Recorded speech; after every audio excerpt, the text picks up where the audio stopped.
Hello fragrance fam, and this is the $35 Arabiyat Prestige Extra Dose, a fragrance that has been blowing up online with claims that it is an identical, one-for-one dupe of the iconic Valentino Born in Roma Intense. The question is, can you really capture that level of luxury for the price of a takeout dinner? Or is this just another bottle of viral hype? Today we find out with a completely raw, unfiltered first impression. Arabiyat Prestige Extra Dose comes from Valentino, a house known for creating high-quality alternatives to popular luxury scents. For around $30 to $40, the promise is you're getting that exact same Valentino experience. It's a new fragrance, supposedly launched in 2026 by the Nose Mustafa Firas.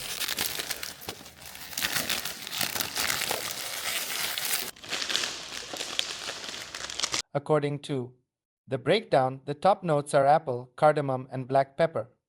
The middle has vanilla bean, neroli, and ginger, and the base notes are sandalwood, tonka bean, leather, and amber. So, is the online hype wrong? Is this even a dupe at all? Or have the perfumers at Arabiyat performed some kind of magic trick, blending all these diverse notes so they somehow mimic that core DNA of the Valentino Intense? There is only one way to know. We have to get it out of the box and onto my skin. Alright, it is the moment of truth. Let's get this open.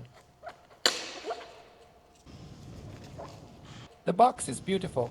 Let's see the bottle. Okay. The bottle is actually pretty hefty. It's got a solid weight to it and a nice glass design that feels substantial in the hand. It comes with this separate holder. On one hand, I am a bit skeptical. The idea of a holder makes me feel like the bottle could potentially slip out, so there's a slight concern about durability and safety. But on the other hand, when you really look at the bottle design, it actually doesn't stand properly on its own. The holder keeps it secure and stable, which makes a lot of sense. Plus, when it's placed in the holder, it elevates the whole presentation and gives it a much more premium, display-worthy look on the shelf. The cap is a little lightweight, not premium quality, but it clicks on securely. For the price point, the presentation is definitely punching above its weight. Now for the fun part. I am going to do the first spray on this test strip to check the atomizer and get a pure sense of the opening. Let's see.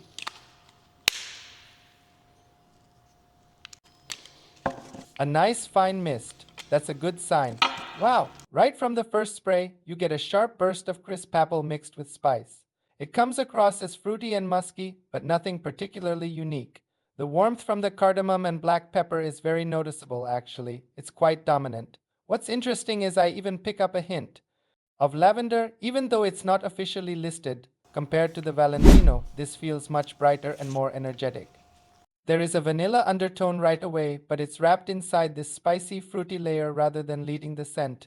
It actually reminds me a bit of Arm of Hunter, though Hunter leans more toward the citrus side. The Valentino opening feels smoother and more focused. The vanilla is the immediate star, but that clean, aromatic lavender is right there with it, preventing it from being overly sweet. It feels more serious, more put together. So, right off the bat, it's definitely not an exact match to Valentino's opening. Despite what the hype suggests, they share a vanilla undertone, but that's about it. The main difference is the entire vibe. The Arabiyat is a bright, spicy, and fruity attention grabber. The Valentino is a smoother, more focused aromatic statement. If you smell the Arabiyat in the air, you would not mistake it for the Valentino.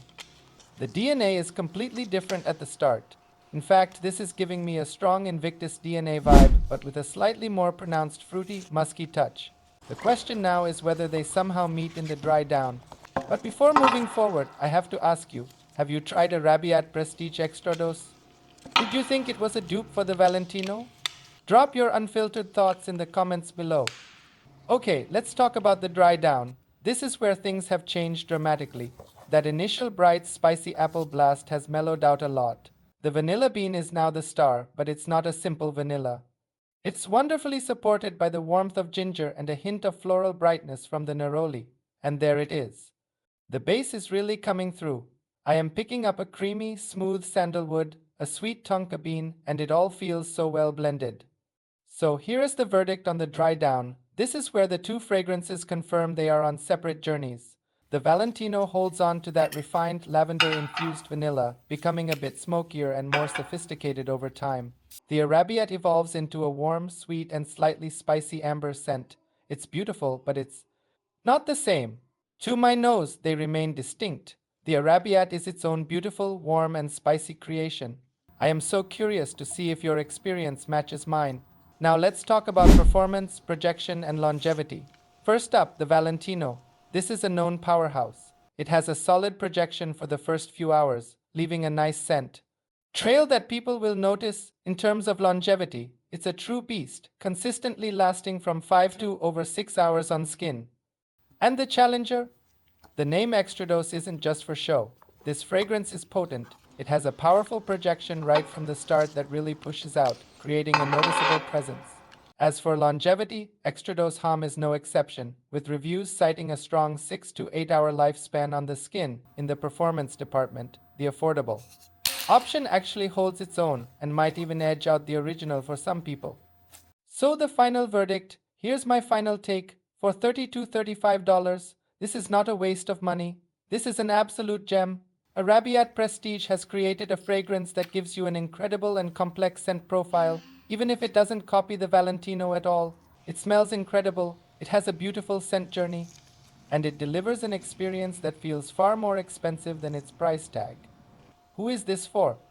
If you like the concept of Valentino but want something sweeter and spicier, this could be right up your alley. And if you enjoy the Invictus DNA or Arm of Hunter, especially with a warmer, ambery base, you might actually find yourself preferring Arabiyat. It truly stands out as a great fragrance on its own. Is it better than Valentino? No, they are completely different fragrances for different moods and different people. The Valentino is more focused and refined in its execution. But the question was never really about which is better. It was about whether this $30 bottle could stand up to its $120 inspiration. And the answer is a definitive yes. It stands up as a fantastic fragrance, just not as a copy. This isn't a bottle of hype. It's a bottle of incredible value. This was so much fun to investigate. It's amazing what's happening in the world of affordable fragrances right now. If you enjoyed this deep dive, please give this video a thumbs up and consider subscribing for more first impressions and fragrance showdowns. And don't forget to comment below with your own experiences or if you have another viral dupe you want me to put to the test. Thank you so much for watching, and I will see you in the next one.